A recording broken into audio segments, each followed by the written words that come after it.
Mana xudo xolasa adam o'zlari ham komandirovkaga viloyatga ketdilar, xudo xolasa. Kelib oldilar ishxonaga. Sog'oman. Videolarda ko'rinmay qolganlarning sababi shu, viloyatda yuradilar. Nima gap ada endi?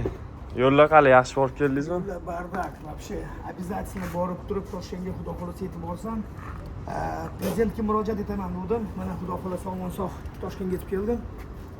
Prezidentimizning o'zlariga murojaat etmoqchiman, chunki amaldorlarga gapirib biz charchadik. Ochib dedim, amaldorlar harakat umuman qilmayapti. Prezidentimiz qonunga qo'l qo'yyapti, amaldorlarimiz qaror qilib chiqarib, o'sha qonunni o'zgartirib tashlayapti. Janob prezident, uzoq yo'ldan bugun masofa bosib kelyapman. Vodiydan issiq kunda, quyoshda haqiqatdan aytaman, charchoq bilan oyog'im gazga azgan bosilib qopti. 66-67 jarima ketdi tozmanga. Muammo shundaki, mayli, bugun men to'lab bilarmandir. Kimdir to'lab bilmasa kerak, chunki haqiqatdan aytaman, bu quyoshda, charchoqda, uzoq masofa yo'lda bu kameralar faqat jarimaga solish uchun turibdi. Tartibga emas.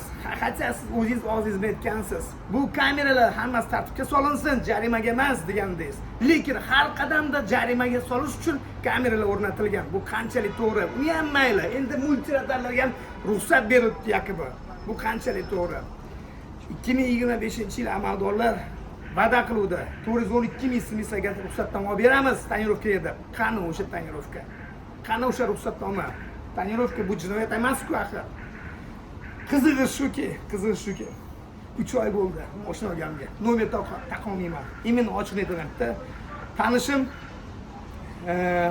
nomer olaman deb ham doверенностьda olib yurdi, lekin ikkinchi tomon doверенностьga bergan inson bankdan kredit olib qo'ygan. O'sha og'animga berib qo'ygan mashinasini qo'lidan tortib olishdi. Hozir sud yurib yuribdi. Shaxsan men ham doверенностьga mashina olganman. 3 oy bo'ldi, nomer taqolmayman. Sababini tushuntiraman, chunki oylik 2-3 million so'm. Nomer taqiymi, 5-6 ta bola boqiymi? 5 ta bolam bor. To'g'risini aytaman, qaysi birini qilay? Bitta nomer taqishim uchun hozir 4 oy, 5 oy ishlashim kerak. Bu qanchalik to'g'ri? O'zingiz shaxsan chiqib tribunaga gapir, nima uchun nomerlar qimmat, avtomashina beriladigan nomerlar qimmat deb gapirgandingiz. Pasaytirilsin, haligacha pasaytirilgani yo'q. Inobatga olinmadi. Nimaga siz gapirasiz? Amaldorlaringiz inobatga olmaydi. Nima uchun qonun ustun bo'lgan joyda qaror ustun bo'lib ketyapti oxirgi payt. Janob prezident, iltimosdan bugun men buni gapirmasam bo'lmaydi. Hozirgi yo'llarda men kelayotgan yo'llarim 12 ballik sistemali joriy etilgan yo'llar emas. Bu menimcha to'xtatish kerak bu 12 ball sistemani. Ochiq aytaman, biz unga bu 12 ballik sistemaga tayyor emasmiz. O'zbekiston tayyor emas. Ochiq aytaman. Faqat soliqqa, jarimaga xalqqa tushunishga harakat qiling, janob prezident. Sizni qo'llab-quvvatlagan, yaqinda chiqib gapirganingiz, nomerlarni arzonlashtiringlar deb. Radarlar jarimaga emas, tartibga solsin deganingiz. Lekin qani o'sha? Yo'q.